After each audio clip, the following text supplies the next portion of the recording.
پاکستان کو مہنگائی کی ایک ایسی لہر کا سامنا ہے جس میں آئندہ آنے والے دنوں میں کمی آنے کی بجائے اضافہ ہونے کے زیادہ قوی امکانات موجود ہیں، اور اس کا سب سے بڑا اور بنیادی فیکٹر جو ہے اس وقت وہ روپے کی بے قدری ہے۔ ڈالر کے مقابلے میں آج بھی 40 پیسے انٹر بینک کے کلوزنگ ریٹ میں کمی آئی ہے۔ کلوزنگ ریٹ میں اس لیے کہتا ہوں کہ ڈیورنگ دا سیشن وہ ریٹ زیادہ گرتا ہے، لیکن کلوزنگ سے پہلے یہ ایک طریقہ کار اپنایا جاتا ہے کہ ایک یا دو ٹرانزیکشنز کلوزنگ سے پہلے یا سینٹرل بینک انٹروین کر لیتا ہے تو اس کو کم ریٹ پہ بک کر لیتے ہیں، تاکہ کلوزنگ ریٹ ہم بتائیں کہ ابھی 1-1.5 روپیہ نہیں آج گرا، تھوڑا گرا۔ تو آج کا کلوزنگ ریٹ ہے 173.47۔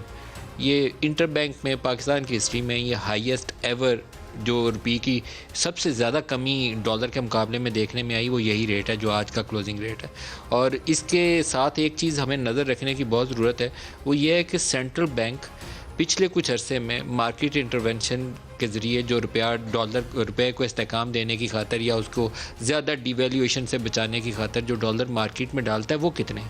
پہلے 8 ماہ جو تھے پاکستان تحریک انصاف کی حکومت، جس میں یہ ابھی فیصلہ نہیں تھے کر پاتے آئی ایم ایف کے پاس جائیں یا نہ جائیں، یہ جو بے یقینی تھی اس نے بہت ہمیں مارا تھا پہلے 8 ماہ میں۔ اس میں 4.6 بلین ڈالرز جو تھے انٹر بینک کے اندر پہلے ہی آتے ساتھ ہی پاکستان تحریک انصاف کی حکومت نے، اسد عمر صاحب فائنانس منسٹر تھے، انہوں نے مارکیٹ میں ڈالے وہ 4.6 بلین ڈالر، اور یہ وہ پیسہ تھا جو وزیر اعظم اور آرمی چیف دو دورے کر کے سعودی عرب سے، قطر سے، یو اے ای سے بڑی مشکل سے، چائنا سے ادھار مانگ کر لائے تھے کہ ہمارے پاس ریزروز میں گنجائش نہیں ہے، تو 10 ارب ڈالر اکٹھا کیا تھا، 4.6 بلین ڈالر اس میں سے بیچ دیا۔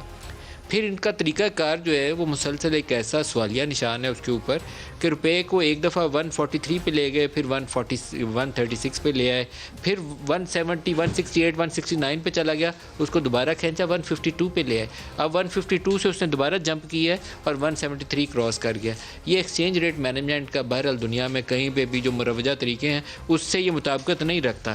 یہ ایک فلاڈ اپروچ تھی جس کا پاکستان کو نقصان ہی ہوا کہ ہمارے اوپر قرضوں کا بوجھ بے تحاشا بڑھ گیا اور ہمارے ہاں انفلیشن، مہنگائی بہت بڑھ گئی، کیونکہ ہم ہر دنیا کی چیز تو باہر سے منگوا رہے ہیں۔ پہلے گندم، آٹا، چاول وہ وغیرہ یہاں پاکستان میں چیزیں ہوتی تھیں وہ منگوانے نہیں تھی پڑتی، اب گندم بھی منگوا رہے ہیں، چینی بھی منگوا رہے ہیں، دالیں پہلے ہی منگواتے تھے، گاڑیاں بھی امپورٹ ہوتی ہیں، را مٹیریلز بھی امپورٹ ہوتے ہیں، پیٹرولیم مصنوعات بھی ساری باہر سے آتی ہیں۔ تو اس وقت صورتحال یہ ہے کہ جتنا انفلیشن ہے وہ اس سے کافی زیادہ اگلے 3-4 ماہ 6 ماہ پاکستان کو اس کا سامنا کرنا پڑے گا، اور روپیہ رکے گا کہاں جا کر اس کے اوپر ابھی کسی کو معلوم نہیں ہے۔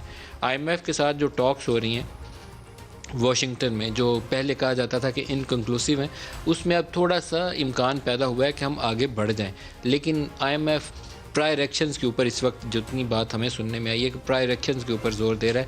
پرائر ایکشنز میں کیا چیزیں ہیں اس وقت؟ آپ نے یوٹیلیٹی ریٹس بڑھا دی ہیں، کچھ پیٹرولیم مصنوعات کی قیمتیں 10-10، 12-12 روپے آپ نے بڑھا دی، بجلی کی قیمت بڑھا دی، روپے کو آپ نے نیچے دوبارہ گرانا شروع کر دیا۔ These are the prior actions. وہ یہی فرمائش کرتے ہیں، ایک سٹینڈرڈ ریسیپی ہے جس کو یوگنڈا جائے گا تو اس کو بھی وہی ملے گی، پاکستان جائے گا تو اس کو بھی یہی ملے گی۔ قرضے ہمارے ہاں کتنے ہیں؟ پاکستان کے جو موجودہ وزیر اعظم ہیں جب یہ دھرنے میں تقریریں کیا کرتے تھے بڑے جوش و خروش سے، تو کہتے تھے کہ 30,000 ارب روپیہ پاکستان کے اوپر قرضوں کا بوجھ ڈال دیا۔ اس وقت جو ہمارا سینٹرل گورنمنٹ کا ڈیٹ تھا وہ 24,952 روپے تھا، جو 30 جون 2018 تک کی فگر ہے۔ یہ اگر لائبلٹیز ملا لیں جو گورنمنٹ نے اس کو ساورن گارنٹیز دی ہوتی ہیں پھر 30,000 بنتا تھا۔ اس وقت وہ تقریباً ہاف سینچری کمپلیٹ کرنے کے قریب ہے، 50,000 ارب کی۔ We are very close to that. ایک آدھ دن میں State Bank of Pakistan numbers update کرے گا تو میں رپورٹ کروں گا 50,000 ارب سے ہم زیادہ دور نہیں رہ گئے، بہت قریب آ گئے ہیں، اور یہ لمحہ فکریہ ہے کیونکہ ہمارے ہاں اس ڈیٹ کو سروس کرنے کی کیپیسٹی نہیں ہے۔ جو نمبر اپڈیٹڈ آج موجود ہے وہ سینٹرل گورنمنٹ کے ڈیٹ کا نمبر ہے جس کو اپڈیٹ کیا گیا 31 جولائی تک کے لیول کے لیے، اور اس میں لائبلٹیز شامل نہیں ہیں، اور یہ نمبر ہے 39,869۔ یہ 24,952 سے 39,869، اس کو 15,000 ارب روپے کے قریب جو ہے اضافہ کر چکی ہے تحریک انصاف کی حکومت 3 سالوں میں، اور جس میں مزید اضافہ اس لیے اب ہوگا کہ جب ڈی ویلیویشن زیادہ ہوگی اور ہمارے اوپر اور زیادہ بوجھ آئے گا، اوپر سے 3 ماہ کے اندر 12.25 ارب ڈالر ہم ٹریڈ ڈیفیسٹ بک کر چکے ہیں۔ کرنٹ اکاؤنٹ ڈیفیسٹ ایک حصہ ہم آپ کو نمبر بتاتے ہیں 3.4 بلین ڈالر، اس کے کئی فیکٹرز بنتے ہیں جس کی وجہ سے اوپر جاتا ہے۔ اس وقت سب سے بڑی وجہ یہ ہے کہ آپ نے 18 بلین ڈالر کی 3 ماہ میں درآمدات کی ہیں، اس کے مقابلے میں صرف 6 ارب ڈالر کی برآمدات کی ہیں، تو یہ جو 12.25 ارب ڈالر ہے یہ اس وقت تلوار لٹک رہی ہے سر کے اوپر کہ باقی کے 9 ماہ کے اندر پاکستان میں کیا ہوگا۔ تو روپیہ کہاں جا کے رکے گا؟ مہنگائی کا طوفان یہ تھمے گا کہ نہیں تھمے گا؟